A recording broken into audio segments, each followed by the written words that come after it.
کہ یہ جو انٹیگریشن ہے، انٹیگریشن کا مطلب ہے ملاپ، ڈفرینٹ اینٹیٹیز کو جن میں ڈسٹینس ہوتا ہے، فاصلہ، ان کو آپس میں جوڑ دینا، کنیکٹ کر دینا۔ اور جو لوگ منتشر ہوتے ہیں، اسکیٹرڈ ہوتے ہیں، سیپریٹ ہوتے ہیں، ان کے درمیان ڈسٹینس کو، فاصلے کو ختم کر کے جوڑ کے ایک کر دینا، اکٹھا کر دینا، ایک باڈی کی طرح، ایک جسم کی طرح۔ اس پروسیس کو، اس کام کو انٹیگریشن کہتے ہیں۔ اور دوسرا دائرہ ہے انٹر کمیونل انٹیگریشن۔ انگلش میں پہلے لفظ میں نے بولا ہے انٹرا کمیونل انٹیگریشن۔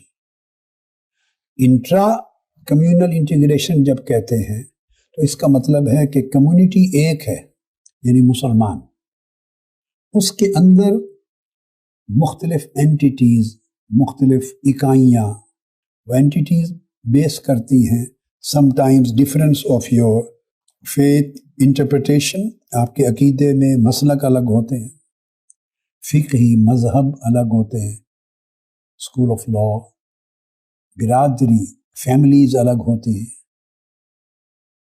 لینگویجز الگ ہوتی ہیں، ایریاز الگ ہوتے ہیں، تو طرح طرح کے ورائٹیز ہوتی ہیں، مگر ہوتے سب مسلمان ہیں۔ یہ اگر ہندو سوسائٹی ہے تو سب ہندو ہیں، مگر ان کے اندر الگ الگ آئیڈینٹیٹیز ہیں۔ کرسچن سوسائٹی ہے تو سب کرسچنز ہیں اوورال، یعنی میجورٹی، مگر ان کے اندر ڈفرینٹ قسم کی اکائیاں، اینٹیٹیز ہیں۔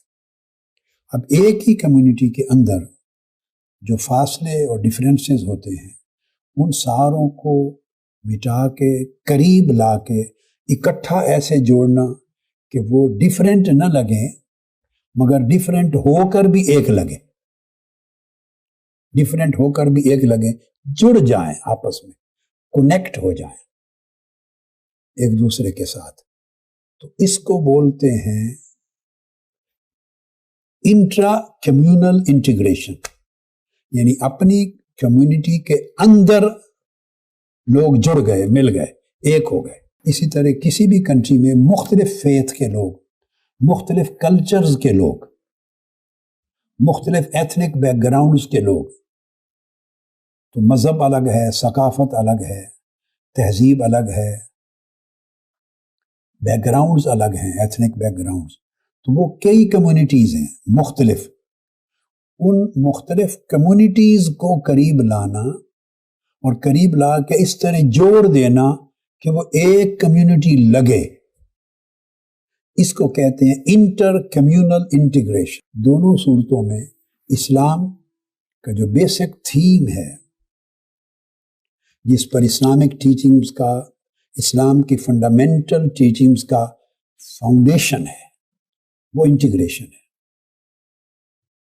حضور نبی اکرم صلی اللہ علیہ وآلہ وسلم تشریف لائے انسانوں کو جوڑنے کے لیے، اس لیے حضور علیہ الصلوۃ والسلام کو ٹائٹل دیا اللہ رب العزت نے رحمت للعالمین، تمام جہانوں کی رحمت۔ رحمتاً للمؤمنین نہیں کہا، رحمتاً للمسلمین نہیں فرمایا، رحمتاً للعرب نہیں فرمایا، صرف عربوں کے لیے رحمت نہیں، صرف مومنوں کے لیے رحمت نہیں، صرف امت مسلمہ کے لیے رحمت نہیں فرمایا۔ فرمایا اعوذ باللہ من الشیطان الرجیم وما ارسلناک الا رحمتا للعالمین، تمام جہانوں کے لیے رحمت۔ اس میں تمام انسانی طبقات، تمام مذاہب، تمام ثقافتیں، تمام علاقے، تمام اکائیاں آ گئیں، سب کے لیے رحمت۔ یہ جو میسیج ہے رحمت للعالمین، یہ میسیج انٹیگریشن کا میسیج ہے کہ حضور علیہ الصلوۃ والسلام نے اپنی رحمت کے رشتے سے ساری انسانیت کو جوڑ دیا۔ تو حضور علیہ الصلوۃ والسلام جوڑنے کے لیے آئے تھے، پھوڑنے کے لیے نہیں آئے تھے، ملانے کے لیے آئے تھے، جدا کرنے کے لیے نہیں آئے تھے۔ ہمارے رویے آج کے دور میں ریلیجس ایکسٹریمزم کے باعث، نیرو مائنڈڈنس، تنگ نظری کے باعث ہمارے رویے انفصال کے، انقطاع کے ہو گئے۔ ہم ایک دوسرے کو پھوڑتے ہیں، جدا کرتے ہیں۔ حضور علیہ الصلوۃ والسلام کی سیرت اور آپ کا میسج جدا کرنے کا نہیں، جوڑنے کا تھا۔ اب حضرت خدیجہ الکبریٰ رضی اللہ تعالیٰ عنہ کا میسج سنیں۔ عرض کرتی ہیں، یا رسول اللہ صلی اللہ علیہ وسلم، اللہ رب العزت آپ کو اس امر کی ادائیگی میں کبھی پریشان نہیں ہونے دیں گے۔ آپ نے 5 چیزیں بیان فرمائی ہیں۔ وہ کیا کہتی ہیں کہ اللہ کی قسم آپ نے کبھی خونی رشتوں کو توڑا نہیں ہے بلکہ جوڑتے ہیں، اور آپ لوگوں کے بوجھ اٹھاتے ہیں۔ پھر فرمایا تیسرا، وَتُقْسِبُ الْمَعْدُومِ، جو لوگ محروم ہیں ان کی مدد کرتے ہیں، جو محروم ہے ان کو دیتے ہیں، جس کی آپ مدد کریں گے اور محرومی کی حالت میں آپ اس کو دیں گے، اس کی مشکل کو آسان کریں گے، جس کے بوجھ کو اتاریں گے، اس کے برڈن کو شیئر کریں گے۔ ان تمام ایکٹس کے ذریعے انٹیگریشن پیدا ہوگی۔ 3 چیزیں۔ چوتھی چیز فرمائی وَتَقْرِ الضَّيْفَ، مہمان نوازی کرتے ہیں آپ، مہمانوں کو خوش آمدید کہتے ہیں۔ 5ویں چیز فرمائی وَتُعِينُ عَلَى نَوَائِبِ الْحَقِّ، اور جو لوگ مصیبت زدہ ہوتے ہیں، مشکلات میں، مصائب و آلام میں پھنس جاتے ہیں، آپ ان کی مدد کرتے ہیں، ان کی حاجت روائی فرماتے ہیں۔ یہ 5 چیزیں حضور نبی اکرم صلی اللہ علیہ وآلہ وسلم کی سیرت طیبہ کی وہ ہیں جنہیں حضرت خدیجہ الکبریٰ رضی اللہ تعالی عنہا نے آپ کی سیرت طیبہ پر دی جانے والی پہلی سٹیٹمنٹ میں ہائی لائٹ کیا۔ تو یہ 5 پرنسپلز پر بیس کرتا ہوا the whole integrational character of Holy Prophet صلی اللہ علیہ وآلہ وسلم، کہ آپ کس طرح انٹیگریٹ کرنے والے نبی اور انٹیگریٹ کرنے والے رسول۔ یہ وہ پہلی چیز ہے جو آقا علیہ السلام کی سیرت طیبہ میں عطا ہو۔ یہ ایک گوشہ ہو گیا۔